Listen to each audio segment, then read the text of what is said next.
Good morning. Good morning. Funny, isn't it?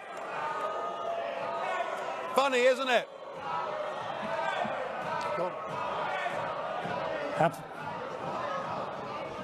Thank you very much for that very warm welcome. How things have changed. Just a second, Mr. Farage. Ladies and gentlemen, one major quality of democracy is that you listen to those, even if you don't share their opinion. Well, thank you, Mr. Schulz. Isn't it funny?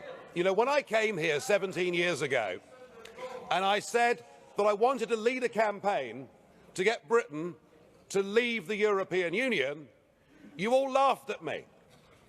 Well, I have to say, you're not laughing now, are you?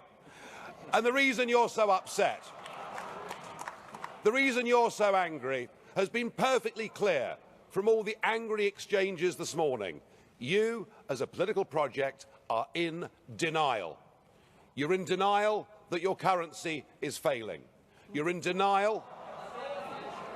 Well, just look at the Mediterranean. No.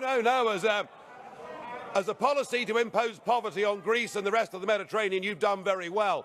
And you're in denial over Mrs. Merkel's call last year for as many people as possible to cross the Mediterranean into the European Union has led to massive divisions between countries and within countries. But the biggest problem you've got, and the main reason the United Kingdom voted the way that it did, is you have, by stealth, by deception, without ever telling the truth to the British or the rest of the peoples of Europe, you have imposed upon them a political union.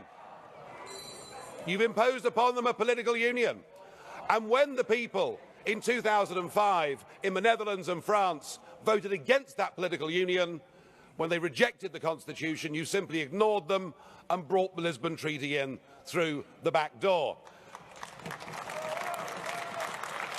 What happened last Thursday was a remarkable result. It was indeed a seismic result, not just for British politics, for European politics, but perhaps even for global politics too, because what the little people did, what the ordinary people did, what the people who have been oppressed over the last few years and seen their living standards go down, they rejected the multinationals, they rejected the merchant banks, they rejected big politics, and they said, actually, we want our country back, we want our fishing waters back, we want our borders back, we want to be an independent, self-governing, normal nation, and that is what we have done, and that is what must happen. And in doing so, we now offer a beacon of hope to Democrats across the rest of the European continent. I'll make one prediction this morning. The United Kingdom will not be the last member state to leave the European Union. So the question is, what do we do next? Now, it is up to the British government to invoke Article 50. And I have to say that I don't think we should spend too long in doing it. I totally agree, Mr. Juncker, that the British people have voted. We need to make sure that it happens. But what I would like to see is a grown-up and sensible attitude to how we negotiate a different relationship. Now I know that virtually none of you have ever done a proper job in your lives or worked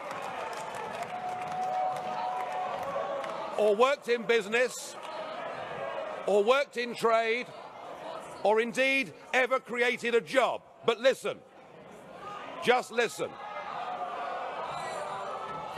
Herr Farage, Augenblick. Mr. Farage, just a second. Ladies and gentlemen, I do understand that you're getting emotional, but you're acting like UKIP normally acts in this chamber, so please, don't imitate them. Mr. Farage, however, I would say one thing to you. the fact that you're claiming nobody has done a decent job in their life, you can't really say that. I'm sorry. No, you're quite right, Mr. Schultz. UKIP used to protest against the establishment, and now the establishment protests against UKIP. So something has happened here. Let us listen to some simple, pragmatic economics. We, between us, between your countries and my country, we do an enormous amount of business in goods and services. That trade is mutually beneficial to both of us. That trade matters.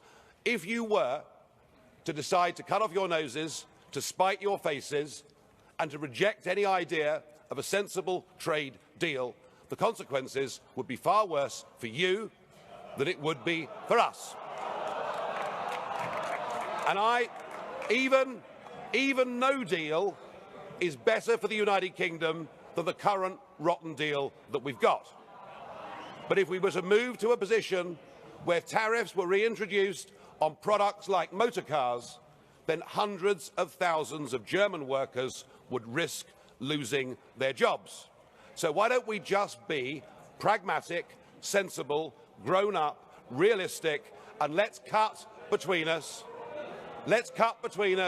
a sensible tariff-free deal, and thereafter recognise that the United Kingdom will be your friend, that we will trade with you, we will cooperate with you, we will be your best friends in the world. But do that, do it sensibly, and allow us to go off and pursue our global ambitions and future. Thank you.